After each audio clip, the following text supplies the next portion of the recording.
Hey guys, today we're going to add a bunch of objects to the world from the time that we press reset. There should be a bunch of objects in the world because that kind of makes sense for a game. It doesn't really make sense to have a program that has no objects at the beginning.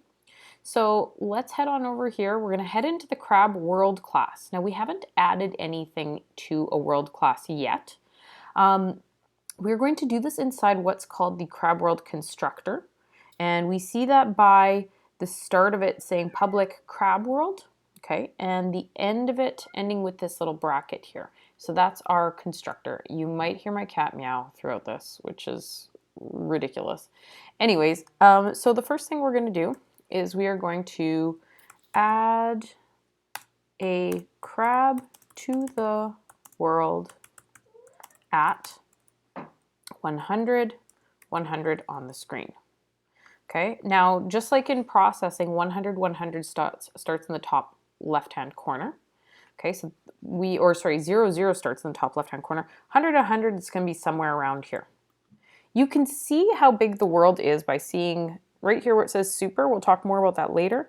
It says 560, so that's the width of the world, and 560 is the height of the world. This is how big the cells are, so 1 pixel per cell. So let's add a crab to the world. The first thing we have to do is actually create a new crab. How do we do that? Well, we type in the words literally new followed by the class name that we want to create. So we want to create a new crab. Okay, and so we'll put round brackets like so. We have to store this new crab somewhere so we can add it to our world later. So we're going to put in front crab C equals new crab. This is kind of just like we were doing with pimg img in processing. We're creating a variable that's going to hold on to an object, and in this case we're holding on to a crab object. The next thing we're going to do is we are going to actually add this thing to the world. So how do we add to the world? Well, let's go explore the documentation for the world class because we haven't done that yet. So here's the world class. If I scroll down, are there any methods that allow me to, add object? That looks pretty good. It takes how many parameters? Yeah, you guessed it, 3. And it has no return type. So let's add an actor into the world using that method. So we are going to say add object, just like the method name in here. Add object. Okay, and then we are going to put round bracket, and the first parameter, this is a little frozen up here. The first parameter we can see it takes is actor object. Well, a crab is an actor, as we know. Okay, so we can actually add this new crab that we just created. We can add it to the world. So add object C. And we are going to add it at, we said 100, 100, okay? So the next thing we're doing is we're giving a specific X and Y value. Let's head on over here. X and Y, silly me. We have to actually give it the value that we want to add it at, which is 100, 100. Okay, so let's compile and see, did it actually add the object? Hey, there we go. And every time I press reset, there is a crab exactly in that spot. Okay, so that's kind of cool. What if we want to add something randomly every time? Okay, let's look into that. We're going to add a worm randomly. Okay, before I do that, I would like you to add a worm. Add a worm at 500, 500. Okay, go ahead and do that yourself. I'm not going to do it for you, but I'd love to see you try it. Okay, and then we are going to together add worms, but in random locations. Okay, so let's do this. I'm going to type in add a worm at a random location. So to do that, I am going to, of course, say worm W equals new worm.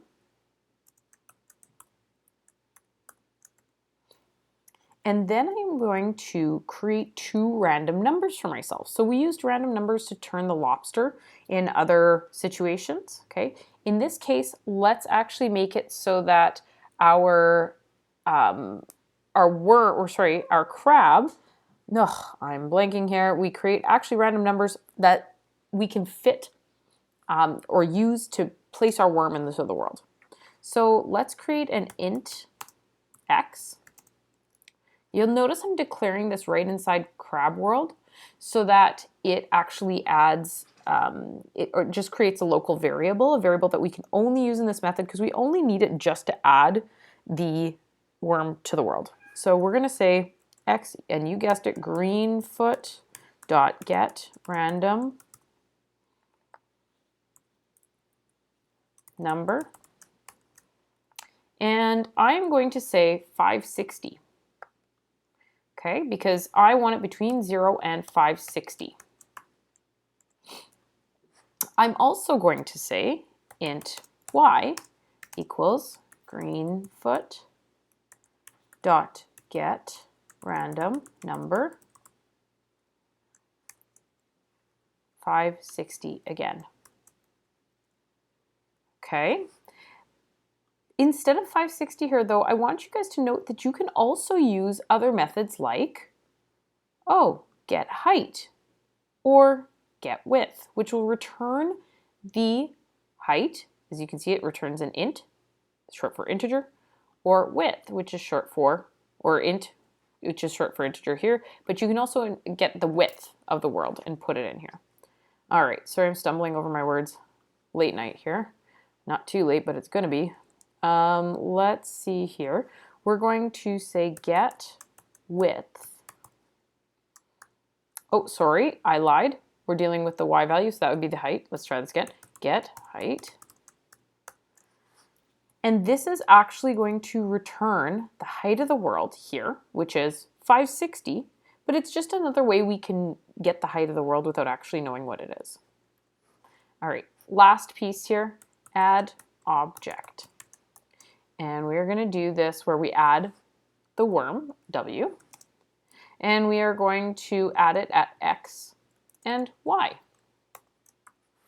All right, let's see how this works. And every time I reset, my worm goes to a new place, which is kind of fun. Okay, so there we go. We've got that. Last thing I'm going to show you is there is a way to do this all in one line of code. Okay, I'm going to add a lobster to the world at the center. So let's do this. Add a lobster at the center of the world. And here's a way that we can add this lobster in one line of code. We are going to say add object. And instead of storing a lobster inside a variable, we are going to just create it right away and add it to the world. New lobster. Round brackets, okay, because this is how we call the constructor of a lobster and create a new lobster. I'm then going to say get width divided by 2, and then get height divided by 2. All right, add object, new lobster, get width divided by 2, get height divided by 2. Let's see, do we have a lobster at the center? We do, and it always stays there. So for the first parameter, I gave add object a lobster. For the second parameter, which is the x value of where we're going to add this lobster, I said get width divided by 2. And for the third part, where the lobster shows up along the y-axis, I said get height divided by 2.